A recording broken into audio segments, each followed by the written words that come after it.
En esta oportunidad vamos a tener un estudio bíblico muy interesante, bastante adaptado a los tiempos que estamos viviendo en este momento con esto de las especulaciones con el coronavirus o el COVID-19, como se le llama también, y todas las especulaciones que se escuchan a través de las iglesias y los hermanos cristianos evangélicos.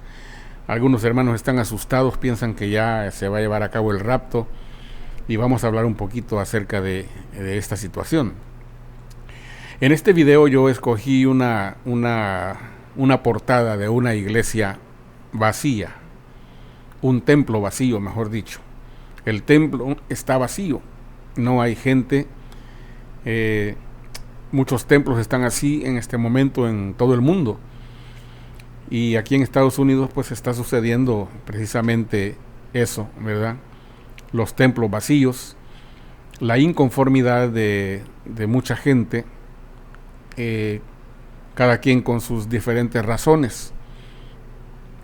Hay líderes que están preocupados porque esto va a bajar la espiritualidad de las personas. Y sí, claro, si dejamos de asistir al templo, la espiritualidad baja automáticamente. Sin embargo, con las nuevas tecnologías, pues muchas iglesias se están reuniendo en línea y tienen ahí programas como el Zoom, Z-O-O-M, o el Skype, o Google, y muchos otros programas que se están utilizando para conferencias en video o videoconferencias. Y entonces se están llevando a cabo los servicios, los estudios bíblicos, los servicios de oración se están llevando a cabo. En nuestra iglesia local aquí en Corona lo están haciendo de esa manera en el sistema Zoom, y hasta este momento va muy bien. Hay líderes pues que están preocupados por la espiritualidad de las ovejas. Hay otros líderes que están preocupados por el dinero. Están perdiendo mucho dinero. Se entiende de que hay iglesias que pues tienen, bueno, no hay, todas las iglesias en general necesitan dinero.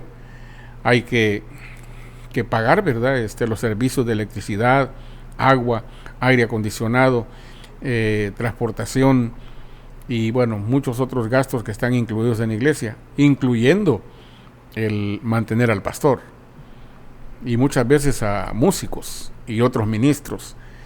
Eso ya depende de cada iglesia, pero no estamos aquí para hablar ahorita de diezmos y ofrendas y manutención de ministros, sino que estamos hablando acerca de las especulaciones que se oyen en las iglesias y en medio de los hermanos acerca de que esta pandemia es el fin de la era y el Señor está pronto viene.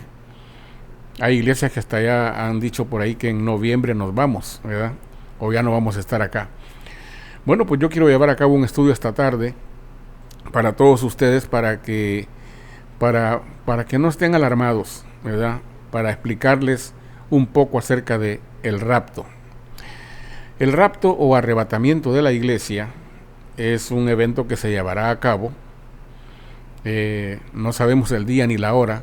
Cualquier pastor o predicador que esté dando días y fechas y no es cierto. Nadie, hasta este momento, nadie sabe el día ni la hora, ni el mes, ni el año.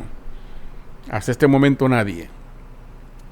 En el tiempo del fin, según el libro de Daniel, se va a abrir estas profecías, estos misterios van a ser revelados y se nos va a dar a conocer en el último momento, pero no ahora.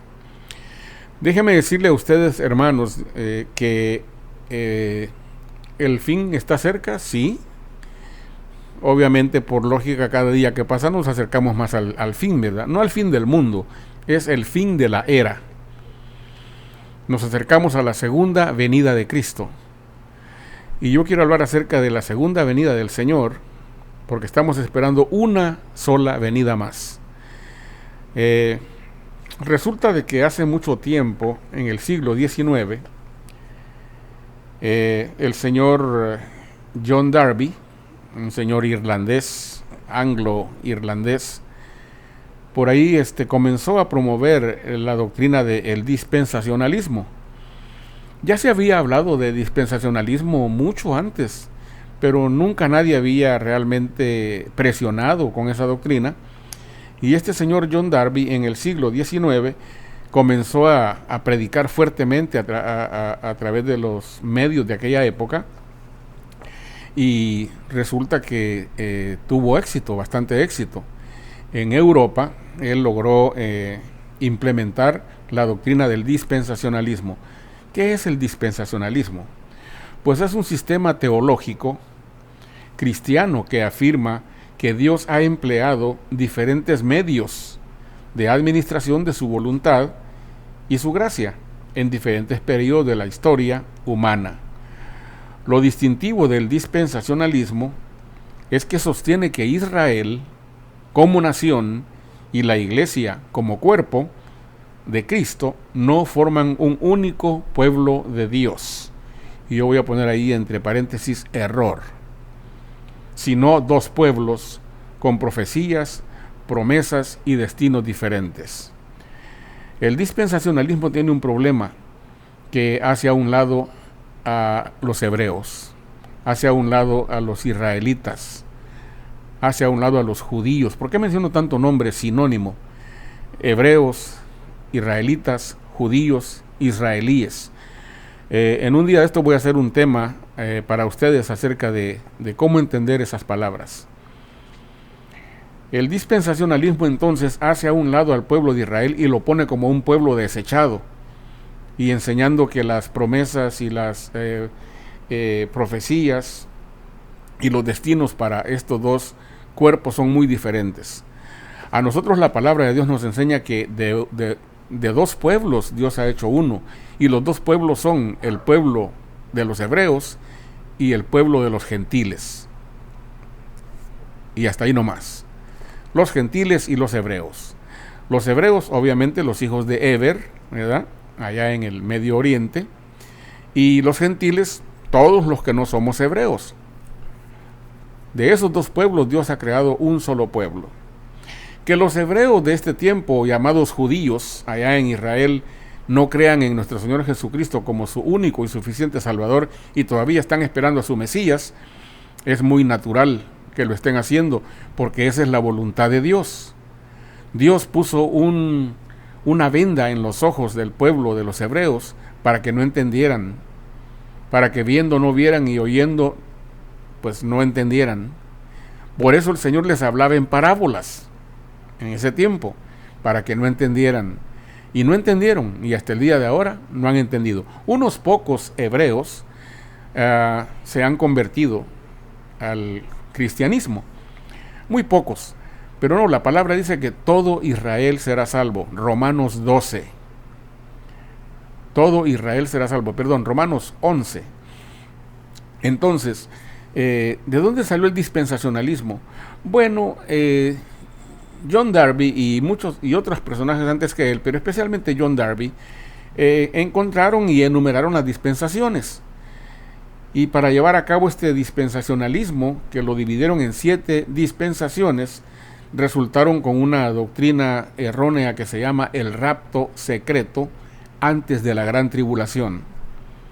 Nunca en la iglesia primitiva se creyó en un rapto secreto y en un rapto antes de la gran tribulación. Al contrario, los cristianos de la iglesia primitiva del primer siglo, ellos sencillamente estaban esperando pasar por una gran tribulación y luego vendría el Señor y serían entonces arrebatados.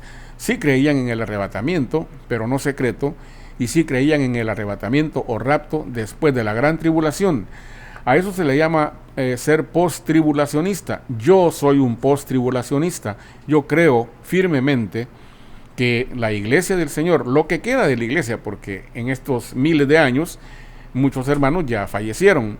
Así es que lo que queda de la iglesia en el tiempo del fin sí pasará por la gran tribulación, mas el Señor ha prometido en Apocalipsis 3:10 que nos guardará de la hora de la ira. El Señor nos guardará, de alguna manera nos guardará.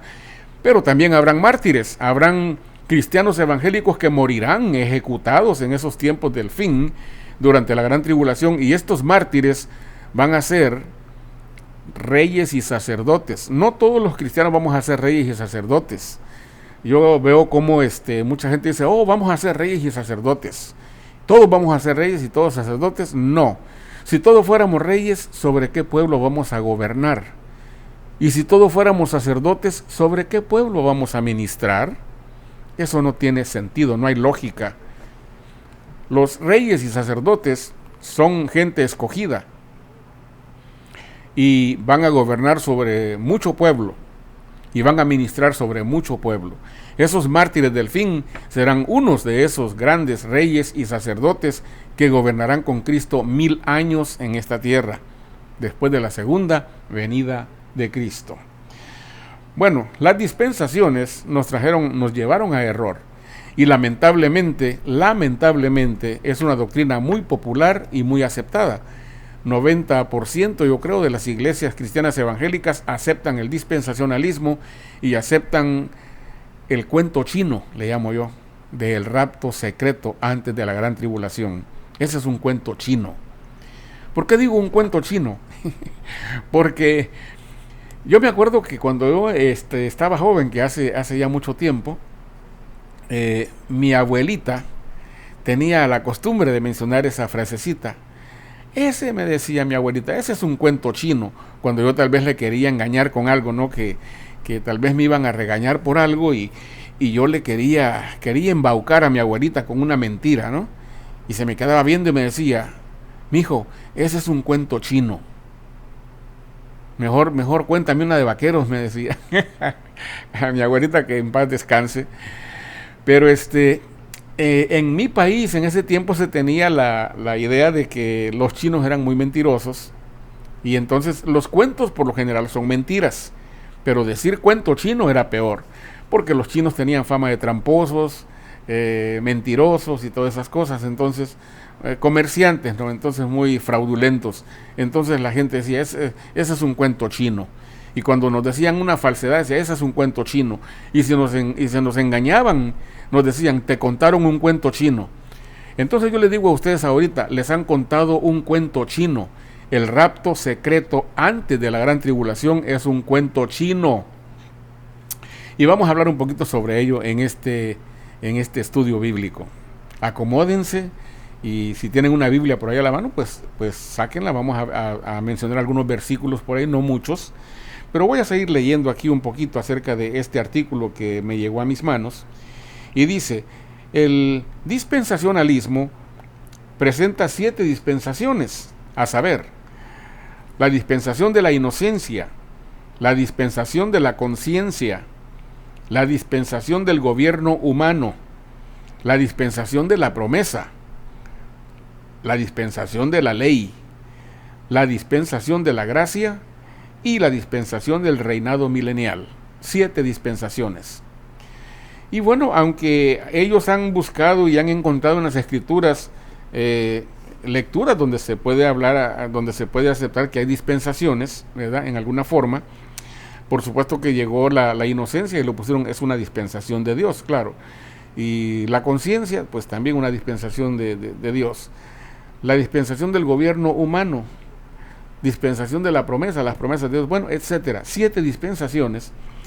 Pero realmente, si ustedes leen la Biblia, nunca van a encontrar que el apóstol Pablo u otros escritores bíblicos le mencionen a ustedes específicamente, ok, van a seguir estas 7 dispensaciones. Número 1, dispensación de la inocencia. Número 2, dispensación de la conciencia. Número 3, y así hasta las 7. Eso no lo van a encontrar ustedes en la Biblia, por supuesto que no. El problema es que el señor John Darby, al no entender realmente la segunda venida de Cristo, se inventó otra venida, que ellos dicen que no es venida, pero pues si el Señor viene, pues es venida, ¿no? Se inventan una venida del Señor y dicen que 7 años antes Él llega y se lleva a cabo el rapto y mucha gente se desaparece y se van millones de personas y en secreto, ¿verdad? Y la gente que se quede aquí se queda a una tribulación de 7 años. Y después de los 7 años de esa tribulación, el Señor regresa con sus santos de allá del cielo que han estado celebrando por 7 años y vienen para acá a la tierra. Nosotros, los que entendemos de la palabra, realmente nada más vemos una segunda venida, nada más una segunda venida. Es lo que falta del Señor. La segunda venida. ¿Y creemos en el rapto o arrebatamiento? Sí. Yo creo en el rapto y en el arrebatamiento, pero creo que eso sucederá después de la gran tribulación. Voy a dar algunos versículos en este estudio para que ustedes los lean y los estudien y los interpreten y Dios quiera los entiendan. Bueno, en los Estados Unidos fue el abogado Cyrus Scofield quien empezó a predicar lo que predicaba John Darby en Inglaterra. Y este Cyrus Scofield tuvo mucho, pero mucho éxito aquí en los Estados Unidos y en toda América. Y en 1909 publicó una Biblia que se llamó la Biblia de Scofield, que muchos de ustedes es la que han de tener. Es muy popular, especialmente entre las iglesias pentecostales, y se le llama de Scofield porque es sencillamente una versión Reina Valera, pero los comentarios abajo, a pie de página, son los comentarios de Scofield. Y este hombre pues ahí pone sus comentarios y ahí se habla mucho acerca del rapto secreto y tuvo mucho éxito. Tenemos que aceptar de que la doctrina errada del rapto secreto es muy popular, bastante popular. Lamentablemente las cosas más populares son erradas en lo que hablamos de la palabra de Dios. El pecado es muy, muy popular y muy bonito, pero es malo, ¿verdad? Y así son las doctrinas también. Hay varias doctrinas erradas en nuestras iglesias que estamos realmente yendo por otro camino. En este tiempo hay mucha especulación y la gente anda asustada y piensan que el Señor ya viene. Y yo quiero decirles que hay señales que no se han dado, que tienen que verse, y mientras esas señales no se den, el Señor no viene. ¿Por qué? No porque no pueda, sino que porque Él ya estableció un día y hora, y Él no cambia eso. Así es de que Él ya tiene establecido desde hace mucho tiempo el día y la hora, pero nuestro Señor Jesús dijo que solamente el Padre sabía de ello. Sin embargo, estas profecías que están selladas desde el tiempo de Daniel serán abiertas en el tiempo del fin, y entonces vamos a entender. Dice la palabra en Daniel, mas los entendidos comprenderán. Y si usted es un entendido, usted comprenderá. Leemos acá y dice, en la iglesia primitiva y durante toda la Edad Media de la iglesia de Cristo, siempre se creyó en un rapto no secreto y que se llevará a cabo después de la gran tribulación. O sea, ellos creían que la iglesia de Cristo estaría en el planeta Tierra durante la gran tribulación. Eso es lo que creían los cristianos primitivos, ¿verdad? Los primeros cristianos, antes de que llegara la revolución de las dispensaciones en el siglo XIX con John Darby y luego con Cyrus Scofield aquí en Estados Unidos. Cuando yo llegué al Evangelio en 1987, me recomendaron los hermanos que me comprara la Biblia de Scofield, ¿verdad? Que era la mejor Biblia, que era la que yo debería de usar, y porque es la Biblia popular en las iglesias pentecostales y otras también. Y pues realmente nunca me la compré. Me conseguí una por ahí, pero la leía, pero no era mía, era de un hermano. Pero no, realmente no sé por qué, yo era un neófito en ese tiempo, yo no sabía de la palabra de Dios, y pues, pero no sentí de tener esa Biblia.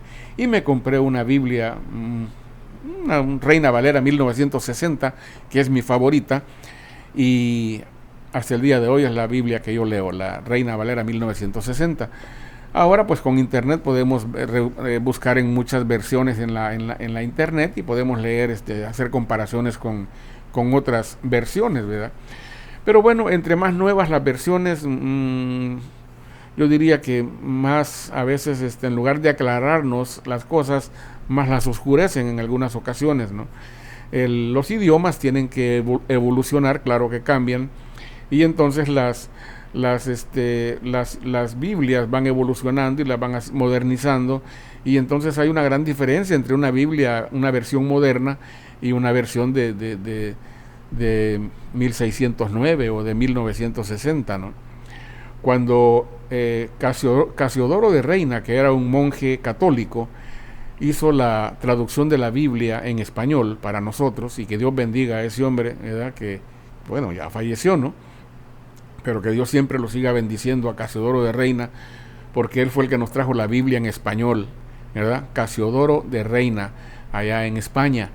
Y esta versión que él hizo, luego la revisó Cipriano de Valera.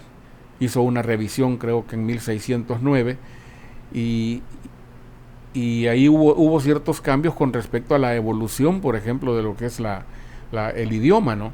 Por ejemplo, en la Reina Valera antigua, que es la original, empezaba diciendo: en el principio crió Dios los cielos y la tierra. Crió. Para nosotros ahora es un error decir Dios crió, ¿verdad? Que es un error. Nosotros decimos Dios creó. Pero en el tiempo de Casiodoro de Reina era correcto decir crió. El español del castellano de aquella época así se decía. Es como hay personas que todavía dicen yo lo vide, ¿verdad? Yo lo vide. Para nosotros ya eso es un error, ¿verdad? Decir yo lo vide. No, se dice yo lo vi. Pero hace mucho tiempo nuestros abuelos decían yo lo vide y era muy correcto en el tiempo de ellos. Hay quienes dicen nadie, muchos todavía hasta la vez dicen nadie, y no se dice nadie, se dice nadie. Pero nadie también fue correcto, la manera correcta hace mucho tiempo en el castellano, ¿verdad? Era correcto decir nadie o yo lo vide, pero ahora se dice nadie y se dice yo lo vi o yo no vi a nadie. Antes dirían yo no lo vide, ¿verdad? Yo no lo vide al Señor, yo no lo vide a usted. Entonces el idioma va cambiando, claro que sí, y por eso se hacen necesarias a veces las actualizaciones de la palabra de Dios. Pero muchas veces en esas actualizaciones a veces se le pierde un poquito el significado realmente a las cosas. Yo me quedé con la Biblia de 1960, la Reina Valera, que se llama Reina Valera por Casiodoro de Reina y Cipriano de Valera, Reina Valera.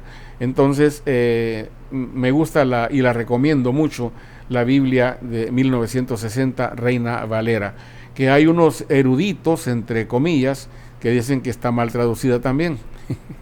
Entonces, pero bueno, yo creo que sí es una Biblia muy buena para que le confiemos, porque yo creo que Dios utilizó a Casiodoro de Reina y a Cipriano de Valera como hombres de Dios y los iluminó para que hicieran estas traducciones, ¿verdad? Realmente ahí estaba el Espíritu de Dios y yo confío en que el Espíritu de Dios estuvo en esa obra. En los que han traducido modernamente, pues ya son realmente, quién sabe si realmente personas bien espirituales, quién sabe si hasta personas que ni son cristianos han hecho traducciones y ahora nos están dando la traducción de la Biblia, ¿no? Entonces yo confío en los traductores de aquella época. Yo confío que el señor Martín Lutero, que él fue el que tradujo la Biblia al alemán, le dio a los alemanes la Biblia en su idioma, y yo creo que el Espíritu Santo de Dios estaba con él, ¿verdad? Ahora las versiones modernas de alemán, quién sabe quién las hizo, y quién sabe si el Espíritu de Dios estaba presente. A los ingleses creo que fue John Wycliffe, ¿verdad? Yo creo que esa versión, que ahora se llama la King James, yo creo que realmente estaba el Espíritu de Dios. Pero las versiones de King James, ya de las más modernas, quién sabe quién las hizo, quién sabe si el Espíritu de Dios estaba por ahí en el negocio. Así es de que yo confío en los traductores de aquella época, los originales, los que realmente tradujeron, ¿verdad? Ahora hay mucha gente que se llena la boca con palabras del hebreo y que el griego, y pues, pero realmente necesitaremos hablar griego para entender la palabra de Dios, o hablar arameo, o hablar hebreo. No. Por eso es que Dios puso hombres para que tradujeran la Biblia al idioma nuestro, ¿verdad? Por eso es que tenemos Biblias en español. Yo no sé por qué, si tenemos Biblias en español, mucha gente anda buscando Biblias en hebreo y ni entienden, y en griego, y se confunden más. Se aprenden 2, 3 palabritas y se sienten ya unos eruditos en lenguas, ¿verdad? Y pues no, realmente tenemos la Biblia en español y el español es nuestro idioma nativo, ¿verdad? Pues usémoslo, es el que mejor conocemos. Entendemos mejor en español que en inglés, o que en portugués, o que en hebreo, o que en griego, o en arameo, o el idioma que usted guste. Pero realmente la Biblia se debe estudiar mejor en el idioma natal, ¿verdad? Nuestro idioma original, que es el que mejor conocemos. Los que nacieron acá y hablan muy poco español, y aunque sean hispanos y entienden mejor el inglés, pues usen la Biblia en inglés, claro que sí. Bueno, pues resulta que este señor, pues John Darby en Inglaterra y Cyrus Scofield en los Estados Unidos, levantaron esta tremenda doctrina de la dispensación y pues nos trajeron el error del rapto secreto antes de la gran tribulación. Yo quiero que ustedes busquen, vamos a abrir aquí en internet una dirección que se llama BibleGateway.com. Si ustedes pueden buscarlo, si es que no tienen una Biblia en la mano, están viendo en una computadora, pueden ir a BibleGateway.com. Ahí está una Biblia, bueno, ahí están todas las versiones prácticamente. Yo le digo que entren ahí, le dan clic donde dice la versión New International Version, que está en inglés, la NIV, la New International Version, y cuando abren eso les aparece inglés, español y all. Póngale español, si usted lo abre en español, obviamente, y ahí le sale la lista de Biblias. Y yo me voy a la Reina Valera 1960. Y ya que tengo la Reina Valera, yo voy a buscar Primera de Corintios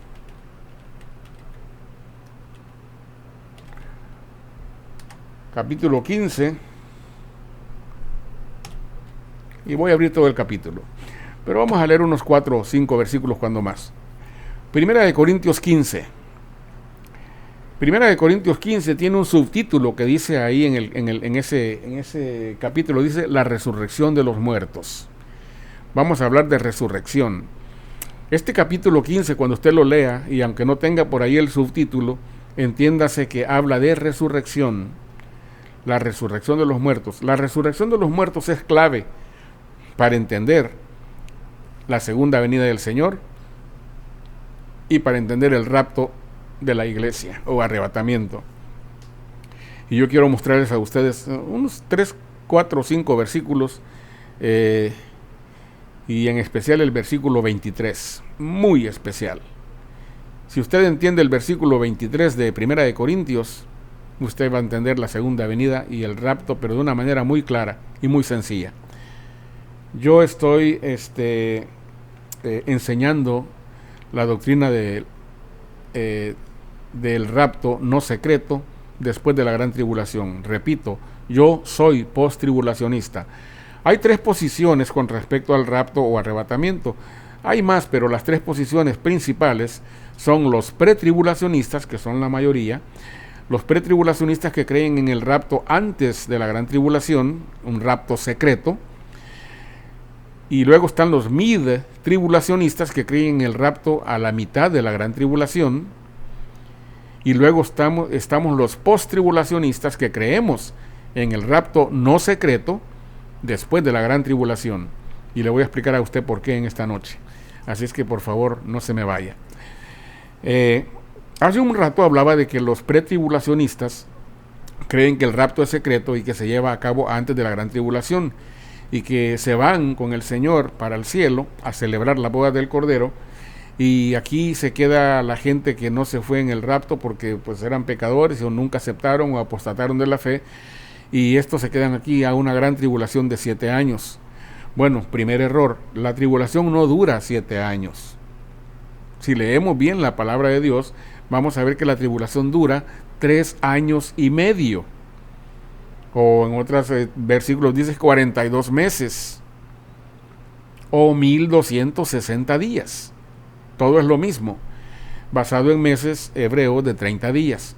Entonces, decir que la tribulación dura 7 años, primer error de los pretribulacionistas. La gran tribulación no dura 7 años, dura 3 años y medio. Entonces, 3 años y medio es la mitad de 7, ¿no? Entonces lo que sucede es que los primeros 3 años y medio, cuando aparezca el anticristo, van a haber 3 años y medio en que el anticristo va a engañar a las naciones, ¿verdad? Y todo va a parecer muy lindo, pero a los 3 años y medio de ese engaño comienza la gran tribulación, ¿verdad? Se voltea el anticristo contra los hebreos y contra el mundo, ¿verdad? Y entonces se lleva a cabo la gran tribulación. Hay mucha gente que está asustada y le están diciendo de que el Señor ya viene, que no pasamos de noviembre. Y yo le digo, no se preocupe, el Señor por ejemplo, le puedo decir una cosa: el Señor no viene hoy. Hoy no viene Cristo. Y usted dirá, pero hermano Freddy, ¿cómo está tan seguro que el Señor no viene hoy? ¿Cómo es que puede decir eso? Bueno, el que lee la palabra de Dios y la entiende, pues va a decir lo que yo digo, lo que estoy diciendo ahorita. Cristo no viene hoy. Hoy no viene. Y si usted y yo estamos vivos mañana, aquí nos vamos a ver. A lo mejor hasta conversamos. Y le digo más, el Señor no viene mañana, ni pasado mañana, ni en una semana. Y usted va a decir, este hermano, porque ¿cómo puede estar tan seguro? Porque la palabra de Dios es bien clara y específica en que hay señales que tienen que llevarse a cabo que todavía no se dan, y mientras esas señales no sucedan, el Señor no viene. Le voy a mencionar algunas señales. Por ejemplo, la palabra de Dios dice que el Señor no viene hasta que no haya una gran apostasía. Y alguna gente dice, pero si hay apostasía desde hace mucho tiempo, desde el tiempo de los apóstoles se habla de apostasía. Sí, pero la gran apostasía que viene es algo grande, muy grande, nada comparado con las apostasías que hemos visto anteriormente. Primeramente, ¿qué es apostasía? Apostasía es negar la fe que una vez se nos fue dada. Apostasía es que yo apostate y yo le diga a usted, mire hermano, eso de Jesucristo es un cuento chino. Jesús no existe, jamás existió. Eso se lo inventaron los hombres. Fue una invención de los hombres para que mantenernos ahí bajo vigilancia, bien controlados, porque la religión nos controla. Y de esa manera los gobiernos pues nos controlan y controlan a las masas. Y bueno, y le digo yo un montón de razones por las cuales esto es una mentira. Y bueno, yo una vez creí en el Señor y ahora ya no creo. Eso se llama apostatar. Si yo fuera de esa manera, apostataría de la fe. Apostatar es negar la fe que una vez se nos fue dada. Apostatar es que hayamos creído en el Señor Jesús y en su sacrificio en la cruz por todos nosotros y que luego lo neguemos. Eso se llama apostasía. Ahora bien, viene una gran apostasía, hermano. Una muy grande apostasía, y le voy a decir cuál es exactamente. ¿Cuál es la gran apostasía que estamos esperando? Hace unos 2-3 semanas tuvimos un estudio bíblico en Zoom. Yo estoy dando estudios bíblicos en Zoom y lo invito para que se nos una. Si le interesa, escríbame a mi correo admin@verbodevida.org, admin@verbodevida.org. Luego yo le doy la información. Y usted puede participar en esos estudios bíblicos. Hace 2 semanas tuvimos un estudio bíblico que se llamó El sueño de Nabucodonosor. El sueño de Nabucodonosor, capítulo 2 del libro de Daniel, el profeta Daniel. En la Biblia hay un solo capítulo que habla la historia del mundo desde 600 años antes de la venida del Señor, la primera venida, hasta la segunda venida de Cristo. Imagínense, desde 600 años antes de que el Señor viniera como hombre a la tierra en su ministerio, 600 años antes, desde 600 años antes hasta la segunda venida de Cristo, lo cubre completamente el capítulo 2 de Daniel. Si usted quiere saber la historia del mundo, desde el tiempo del rey Nabucodonosor de Babilonia hasta la segunda venida de Cristo, lea el capítulo 2 de Daniel, el sueño de Nabucodonosor, y ahí se narra completamente la historia. Déjeme decirle que en ese estudio que tuvimos con los hermanos, estábamos hablando precisamente de ese estudio porque fue el primer estudio que hicimos en Zoom, y en este estudio bíblico que le llamamos Estudio Bíblico 2020. Y lo hice de esa manera porque la historia del mundo desde Nabucodonosor hasta la segunda venida, pues nos pone a nosotros pues a poner la atención a este tiempo del fin, que es el que estamos viviendo nosotros, ¿no? Entonces, impresionante, era cómo narra el capítulo 2 de Daniel, desde el año 600 aproximadamente, hasta la segunda venida del Señor, que hasta este momento no tenemos el día ni la hora, no lo sabemos. Un día lo vamos a saber, cuando los sellos sean quitados, cuando el Señor decida que los misterios van a ser abiertos para que nosotros entendamos. El tiempo de Daniel, cuando dijo el Señor que en ese tiempo los entendidos comprenderemos. Bueno, resulta que entonces tenemos el problema de los pretribulacionistas que creen en un rapto secreto antes de la gran tribulación y una ida al cielo por 7 años y luego vuelven triunfantes con el Señor, ¿verdad?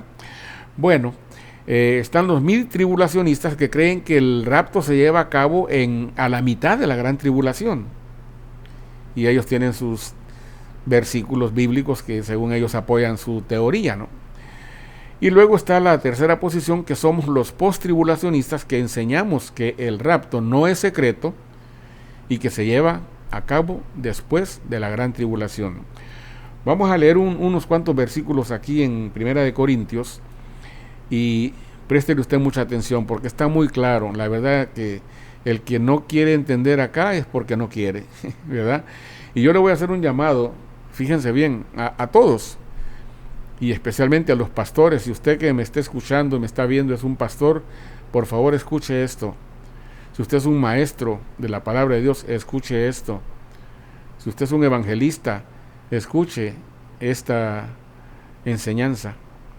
Y obviamente si usted es pueblo, ¿verdad?, escúchelo, trate de entenderlo. Yo le pido al Señor, y ha sido mi oración en este estudio, el que usted entienda este estudio, que el Señor abra su entendimiento y le permita entender algo muy sencillo. Yo voy a usar unos pocos versículos, unos 4 de acá de Corintios y luego unos cuantos de allá del libro de Job, ¿verdad? Así es que vamos a leer un poquito. Acuérdese, Primera de Corintios 15, ahí estamos. Primera de Corintios 15 es, fíjese bien, el capítulo que habla de la resurrección. No es el único capítulo que habla de resurrección, pero el capítulo está dirigido completamente, enfocado en la resurrección de nuestro Señor Jesucristo y la resurrección de todos nosotros. Así es de que aquí vamos. Vamos a leer,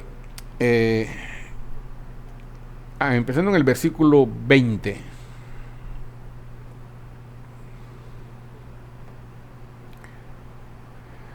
Versículo 20 de Primera de Corintios, capítulo 15, versículo 20. Dice la palabra: mas ahora Cristo ha resucitado de los muertos. El que está hablando aquí es el apóstol Pablo, ¿verdad? Mas ahora Cristo ha resucitado de los muertos, primicias de los que durmieron es hecho. El apóstol Pablo nos dice, nos está asegurando aquí que Cristo ha resucitado. ¿Usted cree en la resurrección de Cristo? Pues dele gloria a Dios, ¿verdad? Porque esa es la base de nuestra fe. La resurrección del Señor es parte de la base de nuestra fe. El creer que Cristo vino y se hizo carne aquí en este mundo, en este planeta, y llevó a cabo su ministerio, y fue crucificado, y fue sepultado, y descendió a las partes más profundas de la tierra, y subió al cielo en gloria, y está sentado a la diestra de Dios Padre. Si usted cree eso, que Dios le bendiga, ¿verdad? Esa es la base de nuestra doctrina, del cristiano, del seguidor de Cristo. Eso es lo que creemos. Por eso somos cristianos, seguidores de Cristo. Creemos en Cristo, creemos en su sacrificio, creemos en su primera venida, creemos en su ministerio, creemos en su sacrificio, creemos en todas sus enseñanzas, creemos en su muerte y resurrección, y creemos que subió al cielo y está sentado a la diestra de Dios, el Padre, y creemos que Él volverá. Cristo volverá. Él dijo, yo volveré. Estamos esperando la segunda venida de Cristo. Cristo nunca dijo, yo vuelvo y ahí en secreto me llevo mi iglesia y después vengo en la segunda venida. Esas ya son 3 venidas. Nada más son 2. La primera venida, que ya vino en su ministerio, y la segunda venida, que es lo que estamos esperando. El rapto no es secreto, y el rapto o arrebatamiento es un mismo suceso con la segunda venida de Cristo, y aquí lo vamos a leer en este momento. Repito, el rapto y la venida de nuestro Señor Jesucristo es un mismo y único evento, se lleva a cabo el mismo día. El día que Cristo viene en su segunda venida, ese día resucitan los muertos y ese día somos arrebatados, los que murieron y los que estemos vivos cuando el Señor venga. Si es que yo estoy vivo. Y si no, pues yo espero con esos muertos levantarme. ¿Pero cuándo? El día que Cristo venga. Vamos a leerlos. Vamos a leerlo. Primera de Corintios 15, por favor léalo. Esto es muy importante. Hay mucha gente que está siendo engañada, ¿verdad? Por los pastores, por los evangélicos, por los evangelistas, perdón, por los apóstoles, entre comillas. Y no lo están haciendo la mayoría de ellos por maldad. No es por maldad, es por ignorancia. Pero sea por maldad o por ignorancia, van a hacer que se pierdan muchos y eso es malo, eso es pecado.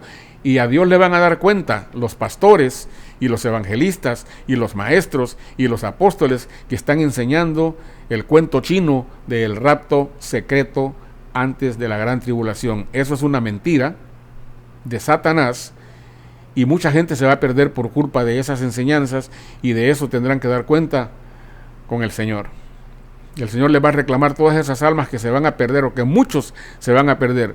Dice la palabra que serán muchos los llamados, pero pocos los escogidos.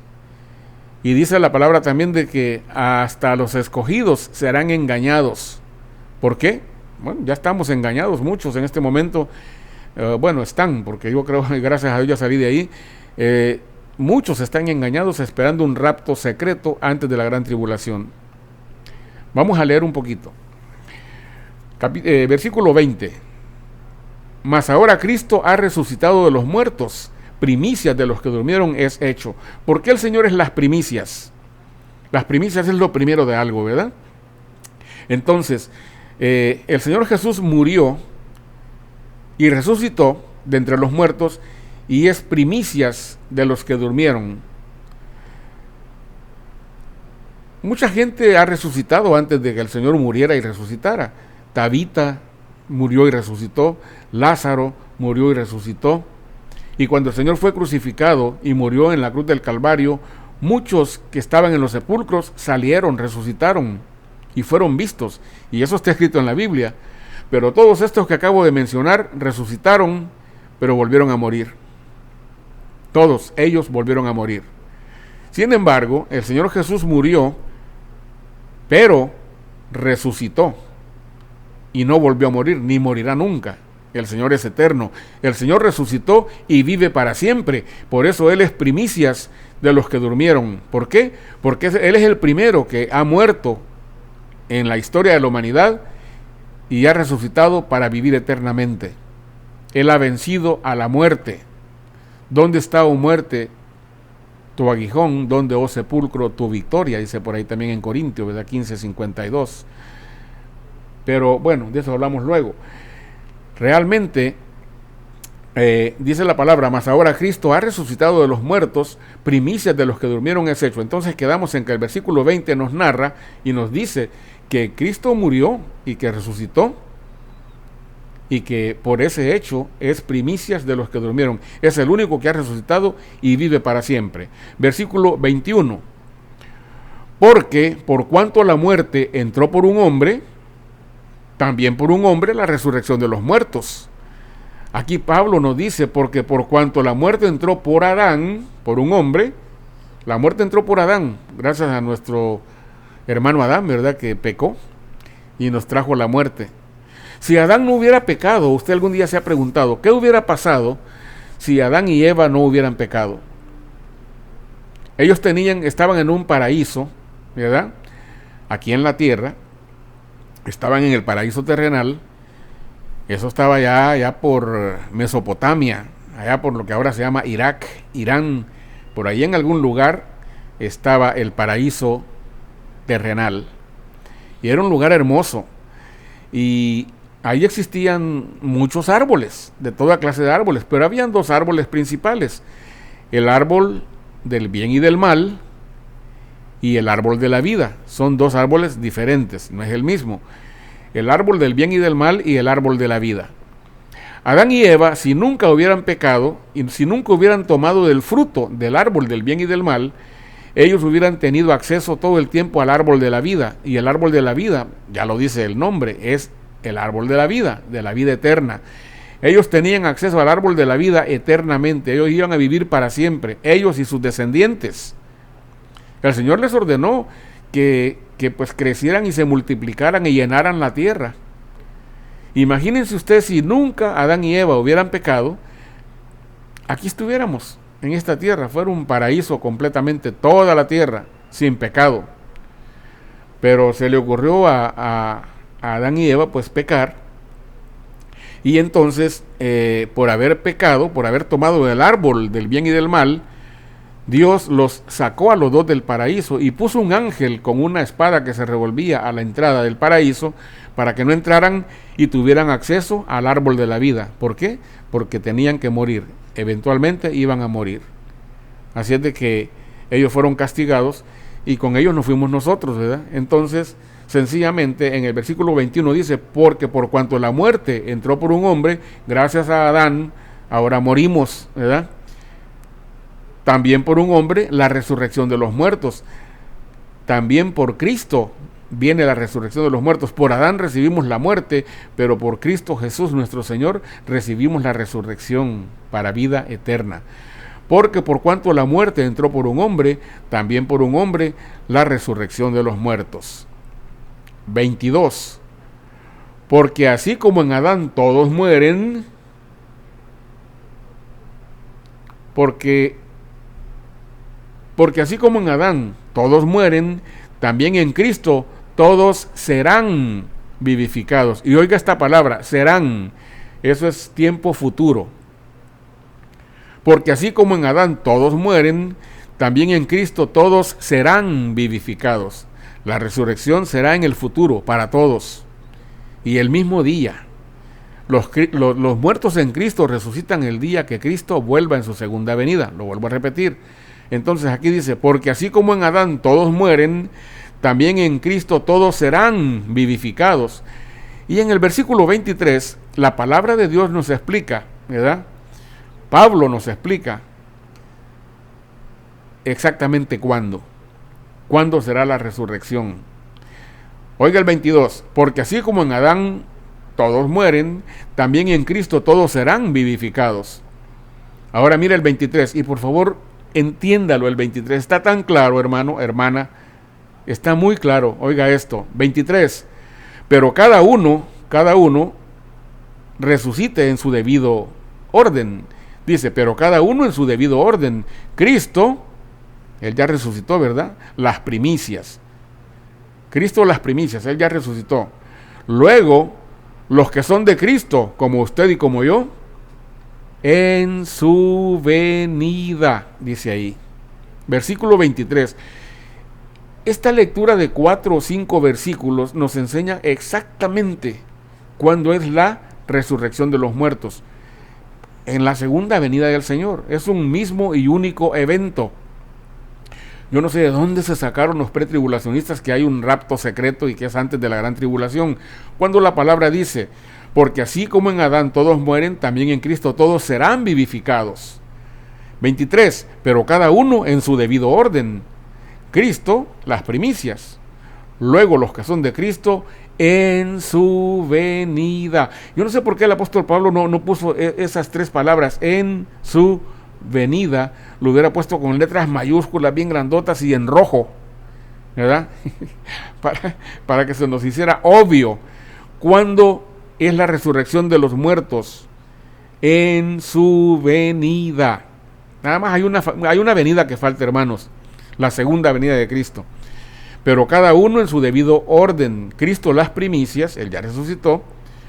Luego van a resucitar los que son de Cristo en su venida. No 7 años antes de la venida, no. En su venida. Ese es el día de la resurrección. Qué interesante, ¿verdad?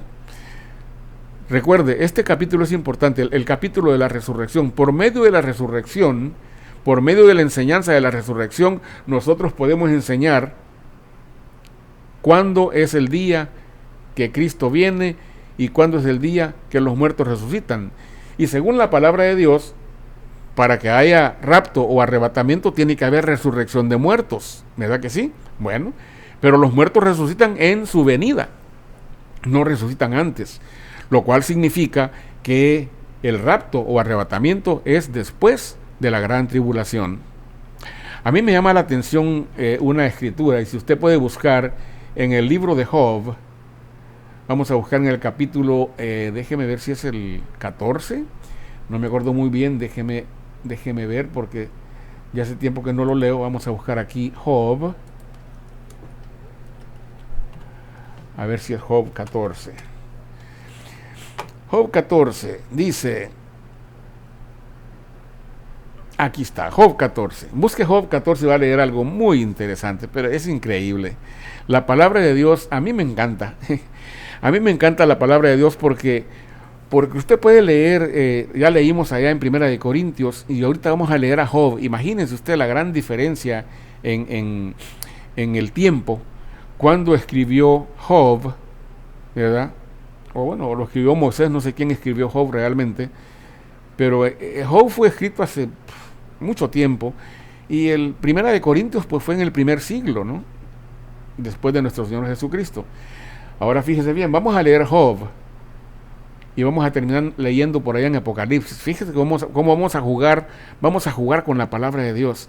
Hemos leído Corintios y ya vimos, no debería yo de poder, digo, no necesito más pruebas, hermanos, para enseñarles que los muertos van a resucitar en la segunda venida de Cristo. Por lo tanto, el arrebatamiento es después de la gran tribulación.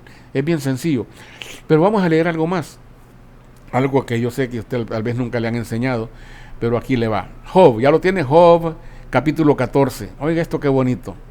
En el capítulo 14 vamos a leer del versículo 10 en adelante. Versículo 10, oiga esto. Dijo Job, y esto es una profecía. Yo no sabía que Job era profeta, pero sí lo era, obviamente. Después de leer esto, usted va a entender que Job también era profeta.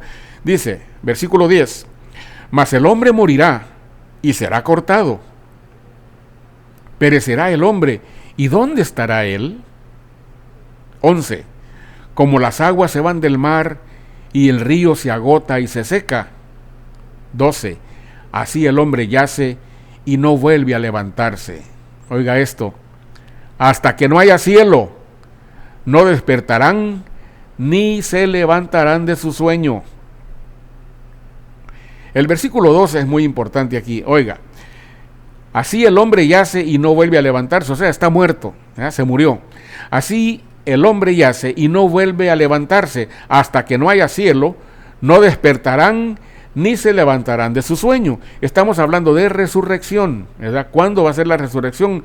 Job dice que la resurrección va a ser hasta que no haya cielo. Hasta que no haya cielo, fíjese bien. Va a haber un día que no va a haber cielo. Este cielo que vemos, la atmósfera, se va a enrollar como un pergamino, se va a abrir, le va a dar paso al Rey de Gloria, a nuestro Señor Jesucristo, en gloria. ¿Qué día más? A mí se me eriza el cuero, dicen, ¿verdad? Cuando digo eso. Ese día que el cielo se enrolle como un pergamino, eso se lee en Apocalipsis, ya lo vamos a leer. El día que el cielo se enrolla como un pergamino para darle paso al Rey de Gloria, que viene en su segunda venida, ese día que el cielo desaparece, ese día, dice Job, resucitan los muertos. No solamente lo dijo Pablo, de que en la segunda venida los muertos resucitan, sino que también lo dice Job, en el versículo 12, capítulo 14 del libro de Job. Vamos a leerlo otra vez, del versículo 10 hasta el 12, sin mencionar los versículos, ahí le va. Comenzando en el versículo 10. Mas el hombre morirá y será cortado. Perecerá el hombre, ¿y dónde estará él? Como las aguas se van del mar y el río se agota y se seca, así el hombre yace y no vuelve a levantarse, hasta que no haya cielo. No despertarán ni se levantarán de su sueño. En otras palabras, los hombres se van a morir y no vuelven a levantarse. Hasta que no haya cielo no se van a levantar, no van a resucitar, hasta que no haya cielo. Eso es lo que dice Job y eso es lo que dice el apóstol Pablo. El día que Cristo venga, el cielo se enrolla como un pergamino y se toca la trompeta y los muertos en Cristo resucitan primero y luego nosotros, los que hayamos quedado, les seguiremos. Tremendo, ¿verdad? Bueno, pues esto que dijo Job, de que los muertos no van a despertar de su sueño ni se van a levantar hasta que no haya cielo, también se lee en Apocalipsis. Si usted quiere, vamos a Apocalipsis capítulo 6. Apocalipsis capítulo 6, déjeme buscarlo por aquí. Vamos a ver, Apocalipsis. Qué bonito estudiar la Biblia, ¿verdad? De esta manera, en donde todas las piezas como un rompecabezas van cayendo en su lugar. Esto es una enseñanza que se llama postribulacionismo. El rapto no es secreto. El rapto secreto es un cuento chino. Apocalipsis 6. Y vamos a ver aquí el versículo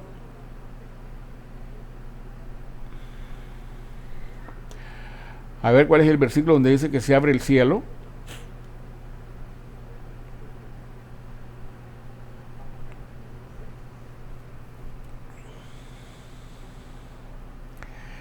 Bueno, vamos a leer aquí en el versículo 12 en adelante, del 12 al 14. Apocalipsis 6. Esto se llama postribulacionismo. Lo que yo enseño es de que el rapto no es secreto y que el rapto se lleva a cabo después de la gran tribulación, porque los muertos van a resucitar hasta que el Señor venga en su segunda venida. Ese es el día de la resurrección. El día que Cristo venga en su segunda venida, ese día los muertos resucitan y Cristo viene hasta después de la gran tribulación, por supuesto. Apocalipsis 6, versículo 12. Miré cuando abrió el sexto sello. Este es el apóstol Juan, ¿verdad?, narrándonos. Miré cuando abrió el sexto sello, y he aquí hubo un gran terremoto, y el sol se puso negro como tela de silicio, y la luna se volvió toda como sangre. Qué terrible, ¿no? Y las estrellas del cielo cayeron sobre la tierra, como la higuera deja caer sus higos cuando es sacudida por un fuerte viento. 14. Y el cielo se desvaneció como un pergamino que se enrolla, y todo monte y toda isla se movió de su lugar. Qué terrible, ¿no? El cielo se desvanece cuando el Señor rompe el sexto sello. 15. Y los reyes de la tierra, y los grandes, los ricos, los capitanes, los poderosos, y todo siervo y todo libre, se escondieron en las cuevas y entre las peñas de los montes. 16. Y decían a los montes y a las peñas: caed sobre nosotros y escondednos del rostro de aquel que está sentado sobre el trono y de la ira del Cordero. 17. Porque el gran día de su ira ha llegado, ¿y quién podrá sostenerse en pie? Esa es la segunda venida del Señor. Leemos otra vez en el 12. Miré cuando abrió el sexto sello, y he aquí hubo un gran terremoto, y el sol se puso negro como tela de silicio, y la luna se volvió toda como sangre. Oiga bien esto, cuando el Señor rompa el sexto sello, ¿verdad?, van a suceder estas cosas. Va a haber un gran terremoto, el sol se va a poner negro, va a perder su luz, ¿verdad?, y la luna se pondrá roja como sangre, no dará su resplandor. Y las estrellas caerán del cielo. Las estrellas son los ángeles, porque las estrellas son muy grandes. Se cae una estrella aquí, el sol es una estrella. Con una estrella que caiga en la tierra, pues se deshace todo esto, ¿no? Las estrellas en este caso son ángeles. Y las estrellas del cielo cayeron sobre la tierra, como la higuera deja caer sus higos cuando es sacudida por un fuerte viento. Y el Señor va a mandar sus ángeles. ¿A qué los va a mandar? ¿A qué va a mandar sus ángeles el Señor? A arrebatarlo a usted. Ese es el rapto. Los ángeles vienen a levantar al pueblo de Dios en la segunda venida de Cristo. Y el cielo se desvaneció como un pergamino que se enrolla, y todo monte y toda isla se removió de su lugar. ¿Por qué se abre el cielo? ¿Por qué se desaparece? Porque viene el Rey de Gloria, porque viene nuestro Dios, nuestro gran Dios. Nuestro Señor Jesús viene por su pueblo, viene por su iglesia y nos arrebata, ¿sí? Pero después de la gran tribulación. Entonces, estos versículos que hemos leído son, yo creo que muy sencillos, especialmente los de Corintios, ¿verdad? Acuérdense, primera de Corintios 15, del 20 al 23. Vamos a volver un momentito a Corintios, después de haber leído esto, vamos a volver aquí a Corintios, vamos a poner otra vez Corintios 15, primera de Corintios 15, y ahí en primera de Corintios 15, dice, en el versículo 23, que es el versículo más importante, pero cada uno, para que resucite, ¿no? Pero cada uno en su debido orden. Versículo 23, grabes este versículo, hermano. Es un versículo que le dice a usted exactamente cuándo resucitan los muertos. Dice, pero cada uno en su debido orden. Cristo las primicias, luego los que son de Cristo en su venida. Ahí es la resurrección, en su venida, el día que no haya cielo.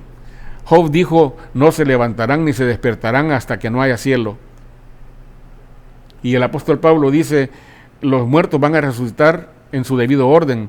Cristo ya resucitó, pero todos los que son de Cristo van a resucitar en su venida. Ahí resucitan. Luego leamos el versículo 24. Luego el fin. No dice que sigue una gran tribulación, ¿verdad? Después de la venida del Señor, no.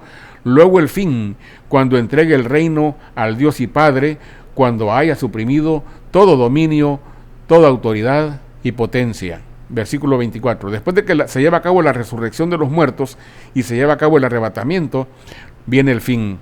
Dice, luego el fin, cuando entregue. ¿Quién entrega? El Señor Jesús entrega. Luego el fin, cuando entregue el reino al Dios y Padre, cuando haya suprimido todo dominio, toda autoridad y potencia. Este estudio, hermano, se llama el rapto post-tribulacionista. Vuelvo y repito, el rapto secreto antes de la gran tribulación es un cuento chino. Le contaron a usted, hermano, hermana, un cuento chino.